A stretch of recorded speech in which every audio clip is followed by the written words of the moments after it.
So we're down here on the Derwent. The wind's whipping off the river and the smoke's coming out of the Risdon Zinc Works over there. That collection of buildings, the whole facility, is probably the most important location in Tasmania for lots of different reasons. It's an eyesore, that's true, but it's also very valuable and very important because the effects of putting that place there changed the layout of the whole city of Hobart. The nexus of the city really spreads out from there in a really disruptive way.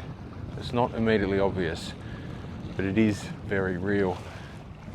This story is about Hobart, but it begins in Europe, in Belgium to be specific.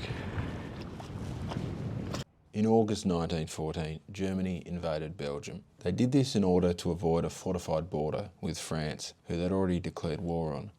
Within weeks, Belgium was under almost total German control.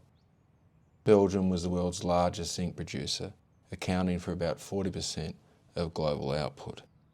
Suddenly, global zinc supplies were very thin, and Australia was painfully isolated at the bottom of the world on the wrong end of the supply chain. Something had to be established. The Electrolytic Zinc Company of Australasia.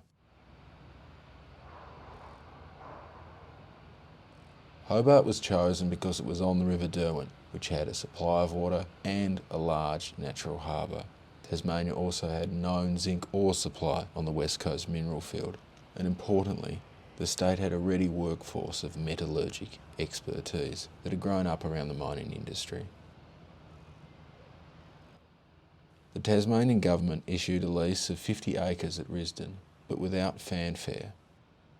And on the 16th of November 1916, the first sod was turned there.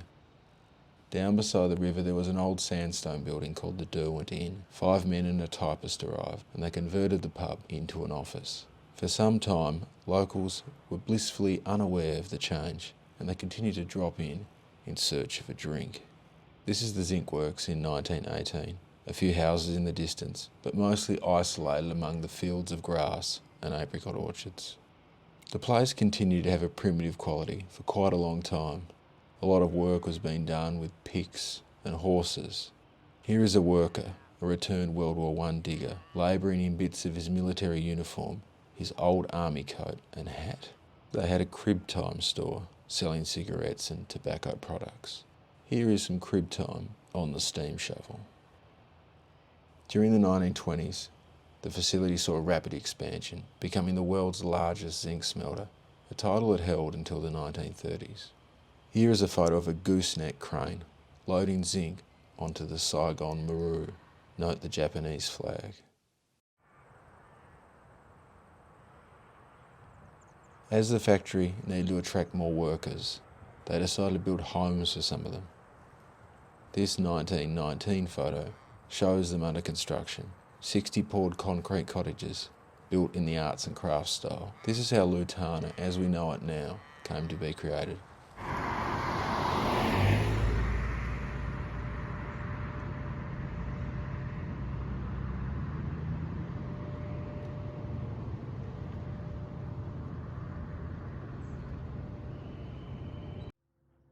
This is a pretty recent photo of the Zinc Works manager's house after it was abandoned. It had become vandalised with graffiti and would later be lit on fire.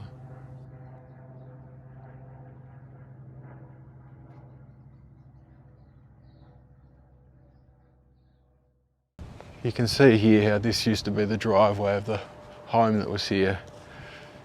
It's all gone, but it was one of the homes that was actually built by the Zinc Works for the Zinc Works. There are a bunch of houses, buildings that were put here before the Zinc Works came along. They're gone now because the Zinc Works needed the space.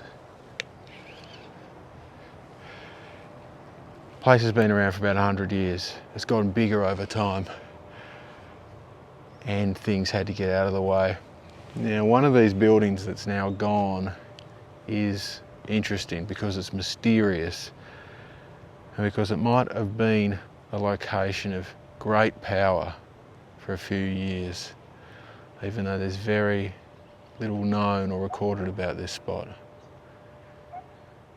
was up over that way, and where it is now is kind of under a whole bunch of muck, hidden, physically hidden, and hidden from the minds of everyone from Tasmania. Like most things, once they're gone, they're not just gone physically, they're gone mentally. And one day, everybody will stop thinking about it. One day, one person is going to have the idea of a building in their head for the last time, and the memory's all gone. Government House used to be above Sullivan's Cove, where Franklin Square is now, but it was poorly made and had to be replaced with what we now have up at the Domain. In between one being vacated and the other being occupied, there's a 2-year period, a gap in time. A gap in time where the Governor's location is uncertain. Historical documents from the colonial period of Van Diemen's Land are scant, but there is not an unreasonable belief that he stayed for a time at a house where this photo was taken. This house was named Inshallah, an exotic name on the colonial island taken from the Muslim world, and it may well have acted as an unofficial government house. It was demolished to make way for a jarosite leaching pool.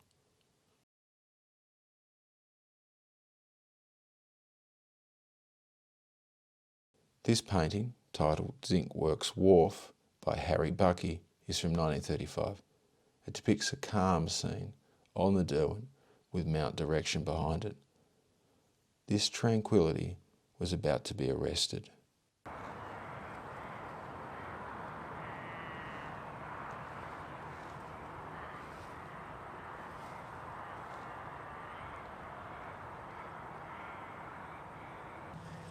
The dog and I are walking under these old lamps here. These lamps used to guard the whole perimeter of the zinc works. And they were put here when this fence was put here, with all this barbed wire running across the top. It's all rusted now. It's still sort of sharp. You definitely wouldn't want to puncture your hand on it. For a period of time, the zinc works was a weapon of war, and as such, it required guarding.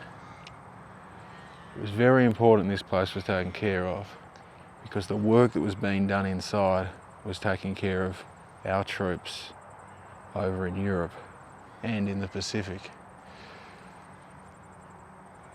But today, other than the crows and the wind, there's not too much going on. In September 1939, when Neville Chamberlain announced that England had entered World War II, it meant that Australia was automatically in it also. The zinc plant was declared a prohibited location. Zinc was vital, not only for shells and cartridges, but in galvanising iron and making paint and tyres and smoke mixtures and flares. Valuable documents were taken away to the disused rail tunnel at Cambridge. A dedicated phone line was set up with the Army barracks at Anglesey, and Risdon Road was closed to public traffic. A barbed fence was set up at the perimeter, and this was guarded with shotguns. Over 1,000 employees were all issued with passes, no exceptions. At one point, police tried to enter without passes, and they were forced away by pointed barrels. The company had the authority to prevent any worker that it deemed vital from enlisting in the war. Nevertheless, 260 men and 4 women left. During this labour shortage and under hard price controls, they somehow boosted output, lifting to 99.99% purity. Anti-aircraft guns were camouflaged about the place. At night, spotlights were set up to pick out mechanical objects within the clouds. Just before dawn, on the first day of March 1942, a very small aircraft travelled up the Derwent.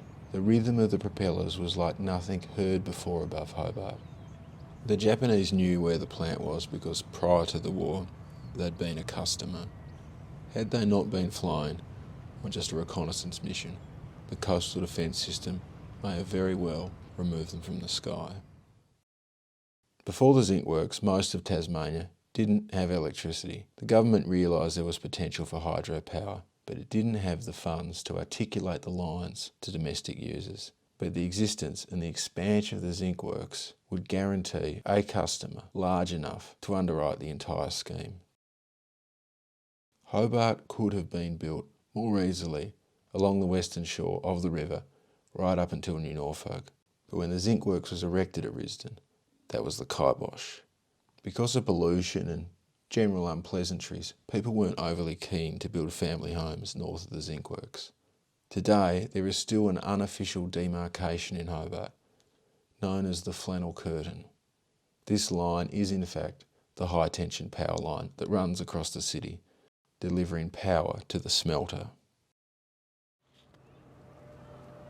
Today it uses roughly 12% of the entire state's electricity, and it accounts for about 2.5% of the state's GDP. Last year it was granted $50 million of federal funding to modernise operations.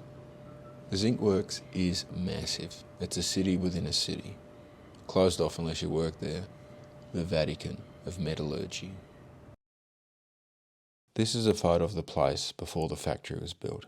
For thousands of years it was a spot used by Aboriginal people to cross because it was the narrowest point on the river. This is a plan from 1832 for a floating pontoon bridge. Although never realised, the idea was to build it where the zinc works is now, again because it was the shortest spot to do so. By rights, the city's main bridge should have always been erected at Risdon, but because the zinc works was there first, a much more complicated construction needed to be made. The floating bridge in 1943 and then the Tasman Bridge in 1960 were put there because it was the best location still available. Not only did the Risdon smelter force the Tasman Bridge to be constructed where it is, it was also the reason for its destruction in 1975. The bulk carrier Lake Illawarra was taking 10,000 tonnes of zinc ore concentrate to Risdon when it veered off course and fatally crashed. This dislocation of the two shores of Hobart lasted for years, and it led to the emergency Bailey Bridge and then the Bowen Bridge being built in turn.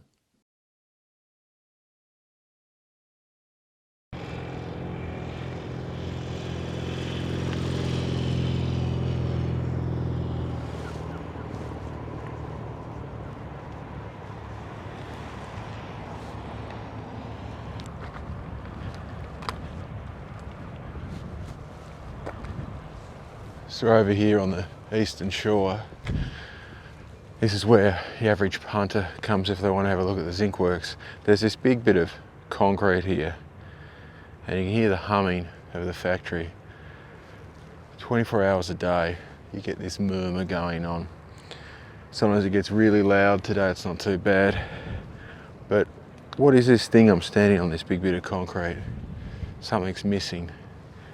So what was that thing that's gone now? The punt started taking horse and carriages across the Derwent in 1845. It left from Risdon to where the zinc works is now. Initially the place where the zinc works is was called Risdon Rise. Later on the name was changed to Latana, an Aboriginal word meaning moon. So the Risdon Zinc Works got its name from a place where it isn't even is. This map from the 1920s has several things that no longer exist. It has marked where the punt or the ferry used to cross, and it shows how there used to be a public road that circled all the way around Latana, and marked in a single black line with dots depicting stations. It shows where the railway used to run through Hobart, with a branch line servicing the smelter.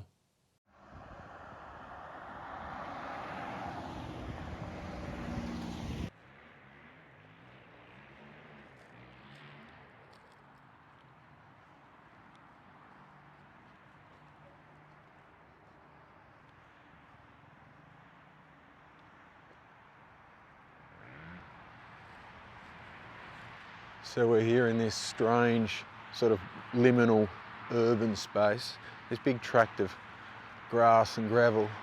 It's here because of the zinc works, and since it stopped being used by the zinc works, it's just sat here, and now it's used by guys on dirt bikes and BMX and guys walking their dog.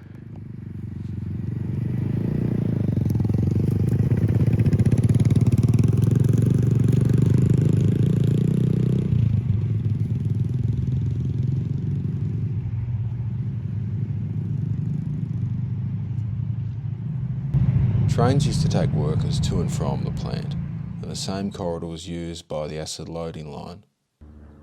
Today, like the punt and the bridge that never was, the remains of the line are the remnants of faded possibilities. Hobart has never had a master plan. It's a town built on incremental accidents and compromise. Hobart had to give up a lot of things to get the zinc works, but it also gained things. It gave thousands of jobs to people, and it underwrote the state's electricity system, and it churned out an awful lot of zinc. And no one wants to live in a world without zinc.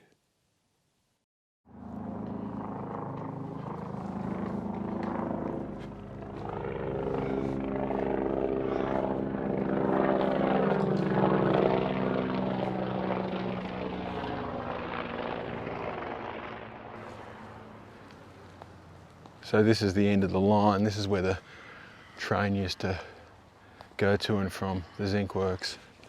There's that tunnel there, and it used to move toxic materials about the place. You can't make an omelette without breaking a few eggs, and unfortunately you can't really make zinc without jarosite.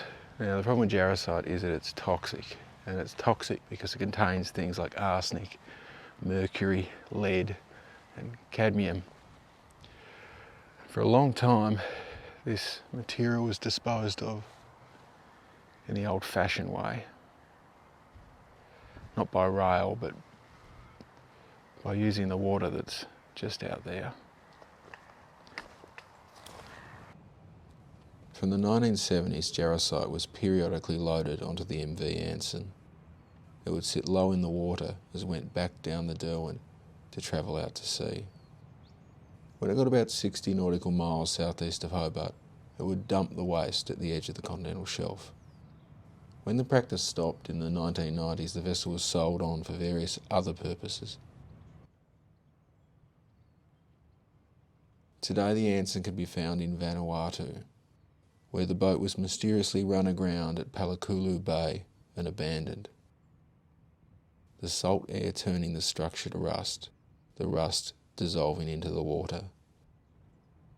The most unlikely outcome is often the one that we are given.